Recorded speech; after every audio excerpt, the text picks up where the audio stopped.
questions.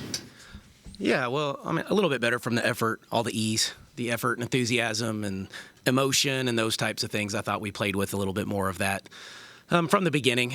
Still made mistakes. That third quarter defensively wasn't great.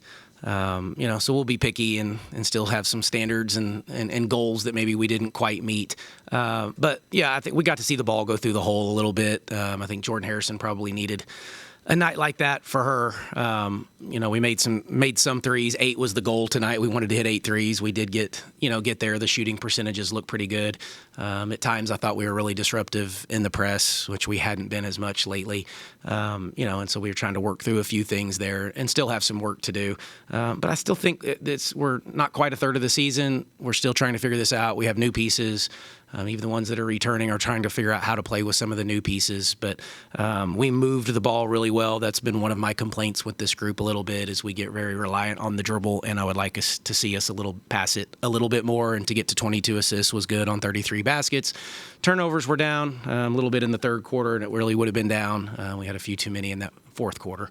Turned it over a little bit too much. But, our kids played hard. It was the first time the Mercyhurst coach, Aaron Mills-Reed, was one of my former assistant coaches. It's the first time in my career I've coached against one of my assistants, so that was a little bit of a different feel. And I know it's her first year, and they're not off to the best start yet, but they're going to do some really good things and hopefully get that first win here pretty soon, and they get in their league and can go do something. So we'll cheer for them certainly from here on out.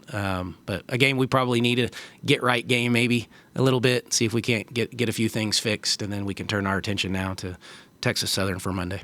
So, Coach, you mentioned Jordan Harrison. Did you say anything to her after the last couple of games she's had? Because, like you said, she was kind of back to her old self. Yeah, no, I mean, we had met a week ago, talked it through. Obviously, that didn't help a whole lot. So, we challenged her a little bit in film, and didn't, after the other night, I didn't think she played at all to her potential, and she is the leader of the group and the one that we look to. And, and it's not always about scoring, and it doesn't have to be that. There's so much more to her. I think she's an elite defender. She takes charges. Her assists should be up probably a little bit more than where they are. She actually can rebound for as small as she is. So I just didn't think she was playing to the level that I know that she's capable of. And I think she probably had put some added pressure on herself, and maybe just starting to relax a little bit and realize she's got some really good pieces around her. And so she can maybe just calm down a little bit. And so good for her to see it go through. Mark, Mimi, 14-8, 5 steals, couple blocks. As, involved as she's been in a game all year? I think she's had a couple more that were maybe somewhat similar. The activity defensively is what we've challenged her with. I thought she was much more active today, even in the press. I think she maybe had 5 steals once before, if I'm not mistaken.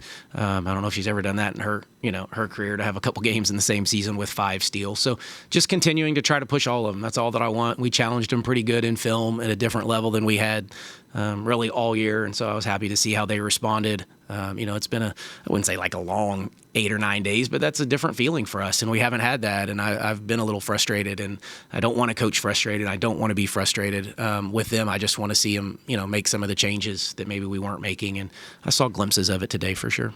Coach, you're back in the win column. How important is that going forward? Yeah, it's progress is what we're really looking for. I mean, the outcome is the outcome. It's, how do you prepare? Do you do the right things? Do you play hard, play to the standard? And then typically wins happen because you do the right things. If you don't do the right things like we experienced the other night, then you're not going to find a way to win. Even at Ohio State, we were good for a long time in that game. We just didn't finish the game, but then we were not good at all in any capacity against Villanova. So hopefully lesson learned. That's always what you learn more, is about resiliency and how you bounce back. And we haven't gone through that. So this was our first time to go through it, and I thought we were pretty good. Our energy was great in shoot-around today. So, yeah, I thought we got that piece back. Coach, highest point scoring total on the season with 97. Do you credit that more to the offensive shot making or the turnovers forcing? Both, as it should be. I mean, we do rely on some of our offense, stems from our defense and getting out in the open floor. I don't think we had done that as well lately, so we got a little bit back to that identity. We will still need to do that against some of the, like Power 4 level teams, and that's what we haven't probably been able to do yet, but we needed to get back to that a little bit. I thought offensively in the first half we moved it really well. They were playing a lot of zone, and I thought even CC at the high post was sharing it. We were looking to make extra passes tonight, which we didn't do against Villanova at all. Coach, Carter McRae, 15.7 rebounds. What did you enjoy from her performance today? Well, I mean, obviously all of it in the efficiency is the best part. I think she only missed a shot. crashed, got rebounds, which is what she can do. We thought coming in that she would probably be our best rebounder this season. She battled a bunch of injuries early, like September, October, missed a bunch of the first practices. So she's been a little bit behind the 8 ball, but she's working. She's in watching film weekly, probably multiple times, in the gym a little bit extra on her own. So I think she's just now probably starting to feel a little bit more comfortable. Mark, you were much better in the paint, and especially with layup shots today than you were on Monday. With how much of an emphasis has that been since Monday night? Yeah, quite a bit, and I still thought we missed too many, for my flavor, and especially against a team that just didn't present as much of a, resistance, if you will, at the rim. So we still missed too many. It's something that our 2-point field goal percentage hasn't been as high as I would like. That's something the analytics are telling us early in the year. It's not bad, but it should be probably higher, especially as much as we get there, whether it's with the post player or off the dribble. But it was a point of emphasis going in. We had a decided advantage in the paint, and so we wanted to make sure we took advantage of it.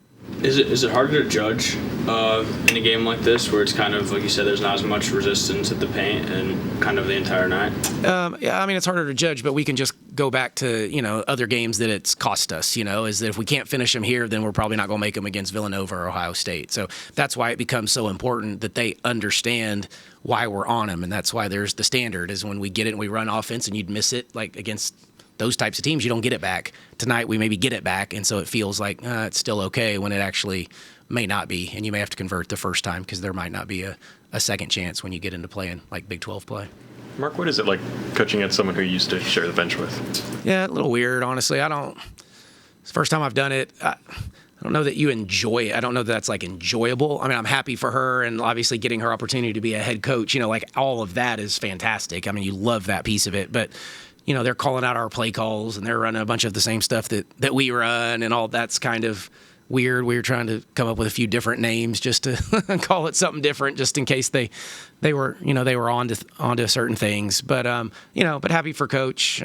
Great person, great family. Like they're right up the road now too, because we were together in Texas. So the irony that we end up in this part of the world is crazy too. But yeah, a fan of hers. Hope they do some really good stuff as they move forward. But yeah, I don't need to do that very often. Thanks, Coach. Thanks, guys. Coach.